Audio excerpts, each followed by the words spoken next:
TV नेलेक कान आजमेक कान सानाम कोगे सागुन दारामिन बाडाय होचोयेद बोना इंगे Madhumita सानाम Koge bone नापाय बाड़ा गेया जानिक खान आर नापाय बाड़ा गे बोन ताहे कमा तिहिना खबर कोदो हुयुग काना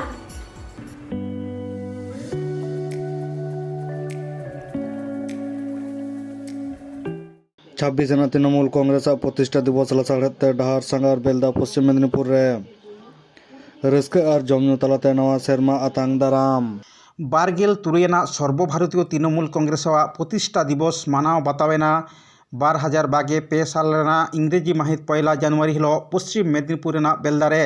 तुमदा टमाक रू और आयो हड़ कोदो सागुन लोटा दाग दिपिल काते साउते सांगे दिसु और तृणमूल सापटिया कोदो महा मिखिल से डहार सांगार रेको सेलेद लेना ओना लासाड़हेते नारायणगढ़ विधानसभा रिनिज विधायक सूर्यकांत अट्टो दो बेलदा त्रिकोण पार्क में महात्मा गांधीया मुठान रे बाहामाला आराव कते मन महत हय सदर केआ देलाबन पश्चिम मेदिनीपुर बेलदा खन भेजा कान सार सागुन टीवी रिनिज खबरिया सुरेंद्र हेम्ब्रमा खबर सर्वभारतीय तृणमूल कांग्रेस प्रतिष्ठा दिवस रे डहार सांगार रेना रेतेद गेबन नेल लगे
पारोमेना इंग्रेजी 2022 साल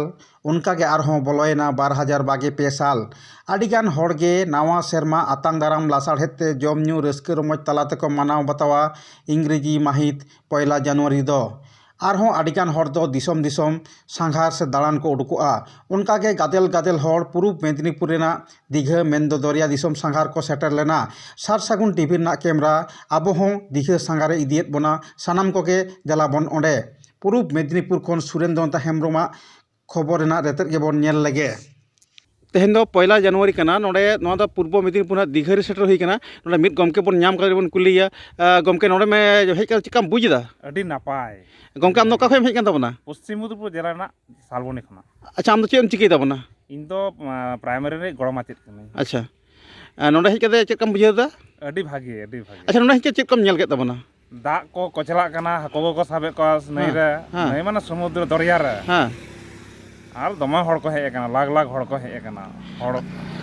आम संगता नोडे कोय को हे कना को अडी हड़ गान को हे कना इन संगता आम संगता अडी गान हड़ को हे कना आल गड़ी तेले हे कना ले अच्छा गड़ी तो हे कना तार नोडे पे पिकनिक केदा से हां पिकनिक दाले पिकनिक दा पे अच्छा नोडे हेज कते तो अडी रस्कम बुझे अच्छा नोडे हेज कते जहां अनाट ओंका मेना से बचुनी अनाट मेना किंतु नोडे हेज माने बाथरूम किंबा टॉयलेट ओना दो किंतु सरकारिया तो मेना किंतु बारिया मात्र और उन लाख लाख हड़ा बारिया टॉयलेट तकी संभव बांग कना ओना खेते खूब गे अनाट टॉयलेट दो तले हेज लेखा तगले ओड़ा बुकिंग कते से लॉज बुकिंग कते नोडे हेज गे नापाया तले आम की नोम लई दो तले नोडे तो जदी जहां दीघा को हजु उनको लहाते लॉज को ओड़ा को बुकिंग कते हजु मा हां अवश्य लॉज किंबा बुकिंग कते को हजु मा लॉज किंबा ओड़ा मा नोवा लहा की जहां तिस में हेज कना हेज होइलना अडी लहा नते तखन तो इनके लॉज किंबा ओड़ा को बांग ताहला न जो तले नितो तो पाहिल को आरु फराव कना पाहिल को ना दमा आरु फराव कना आरो जहां दिसम हजु नोडे हां चला इन हजु इन अच्छा गमका मा नितुम चेत प्रसन्नजित मुर्मू कहे हेज कनाम दो पश्चिम मेदिनीपुर जिला ना सालबनी खना तिहिना खबर कोदा नील हबीत ते सार सागुन टीवी चैनल बांगो सब्सक्राइब आका सब्सक्राइब ताबन पे लाइक ताबन पे कमेंट तालते बाड़ाय चले पे और शेयर ताबन पे सानाम कोगे नापाय बन ताहे को मा आर मेथाव सानाम कोगे सागुन जोहार।